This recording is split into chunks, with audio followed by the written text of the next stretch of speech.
স্বৈরাচারী শেখ হাসিনার উন্নয়নের নামে যে মহোৎসব চালাইছে, আমাদের যে খুলনা সিটি কর্পোরেশন যে মেয়র, এরা আসলে খুলনার জন্য কিছুই করেনি। এরা যত লুটপাট, অর্থ বাণিজ্য এইগুলোই করে গেছে। আজকে এই অপরিকল্পিত খুলনা নগরীর ড্রেনেজ ব্যবস্থা ভালো নেই, জলাবদ্ধতা এরকম একটা অবস্থায় পৌঁছে গেছে যেখানে হচ্ছে একটু বৃষ্টি হলেই প্রতিটা এলাকায় রোডঘাট পানিতে ডুবে যাচ্ছে, এবং এই পানিতে ডুবে যাওয়ার কারণে মানুষের পানি দিয়ে হাঁটা চলার কারণে তাদের বিভিন্ন ধরনের চর্মরোগগুলো হচ্ছে।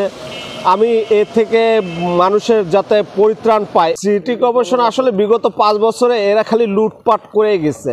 এরা নগর না নগরায়নের জন্য বা আপনার খাল খনন, আসলে জলাবদ্ধতার সৃষ্টি হচ্ছে ড্রেনেজ ব্যবস্থা, এবং যদি খাল খনন ঠিক মতো না থাকে তাহলে পানি নিষ্কাশনের যে ব্যবস্থাটা সেটা এই পর্যন্ত সিটি কর্পোরেশন খালি নামে মাত্রই এরা হচ্ছে এই কোনো কাজটাই তারা এই পর্যন্ত করেনি, এবং যারা এই টেন্ডারবাজি বা এরা এই করছে তারা ম্যাক্সিমাম হচ্ছে কাজ মানে সম্পূর্ণ না করেই তারা যার যার মতো করে হচ্ছে 5 আগস্টের পরে চলে গেছে। আর আজকে খুলনার যে অবস্থা সেটা হচ্ছে সামান্য পরিমাণ বৃষ্টি হলে আমাদের এখানে হাঁটু সমান পানি হয়ে যায়।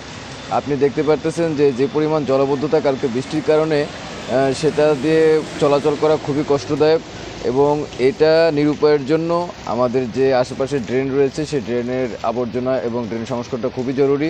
ড্রেন সংস্কারটা খুব জরুরি এই কারণে যে ড্রেনের ময়লা যদি পরিষ্কার থাকে তাহলে এই যে উপরের যে জলাবদ্ধতা আছে সেই পানিগুলো ড্রেন থেকে সরাসরি নদীতে চলে যেতে পারে।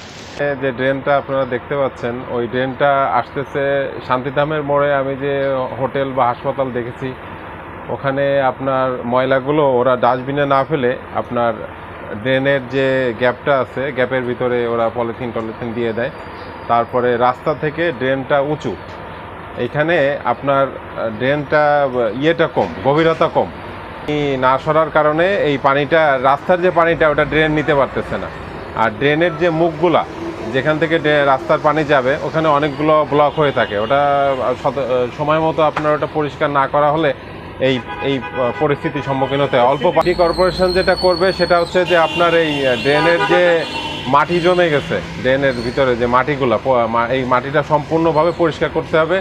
প্লাস আপনার এগুলো মনিটর করতে হবে যে এই যে আপনার ময়লাগুলো সচেতনতা বাড়াতে হবে যে রাস্তায় যে হোটেলের ওরা যেন ময়লাগুলো ড্রেনে না ফেলে। অল্প বৃষ্টিতেই রয়্যালের মোড়টা ডুবে যায়। শহরের প্রাণকেন্দ্র রয়্যাল মোড়, এখানে জনসাধারণ এবং গাড়ি চলাচলের এতটাই কষ্ট হয়, টোটালটাই সিটি কর্পোরেশনের অবহেলার কারণে হচ্ছে এটা।